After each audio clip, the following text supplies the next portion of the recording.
Сонда Димаш, Раушан және Мансур үшеуі музыка мектебіне барды. Сіз үшін, Қанат аға үшін сонда ол музыка мектебі көмек болды, сіз үшін? Әрине, бала бос болмасын деп.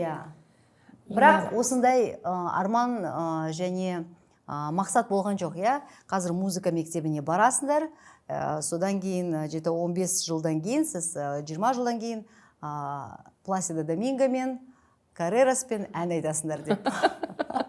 Сондай мақсат болған жоқ, Енді басында біз әйтеуір бала бос болмасын, барсын деп апардық қой музыка мектебіне. Раушанда, Мансур да барды музыка мектептеріне.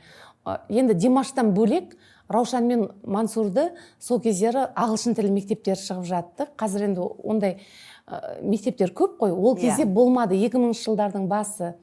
2007-2008-ден ары қарай. Сол кезде біз оларды ағылшын тіліне бердік, музыкаға бердік. Әйтеуір бос болмау керек. Ең басты девиз босқа жүрмесін деген. Оны ең бастысы біз барып жазып кетеміз. Мына бала осы жерге барады деп. Кейін оларды таситын атасы мен әжесі. Атасы күнде жұмысқа баратын сияқты таңертең тұрақ, балаларды мектепке апарады, оны алып келеді, мына үйірмеге апарады, оны алып кетеді, музыка мектебіне апарады, оны кейін ағылшын мектебіне апарады. Солай ол кісі барлық балаларды тасыды. Біз басында тек баланың қабілетін байқау үшін, әрине, музыкант болса жақсы, бірақ енді әйтеуір ешнәрседен қорғалмасын деп солай апардық қой. Бірақ кез келген музыкант үшін баласының енді кәсіби сахнаға шығуы, жаңа Динара өзің айтқан Доминго секілді, Хосе Каррерас секілді мықты әлемдік тұлғалармен бірге сахнада тұруы, ол әрине арман ғой кез келген музыкант үшін.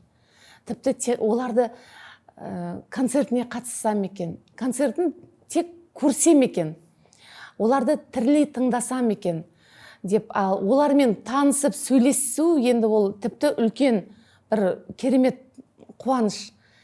Сөйтіп армандайды кез келген өнер адамы. Ал енді қазір Димаш олармен бірге сахнада қатар тұрып ән айтып жатыр.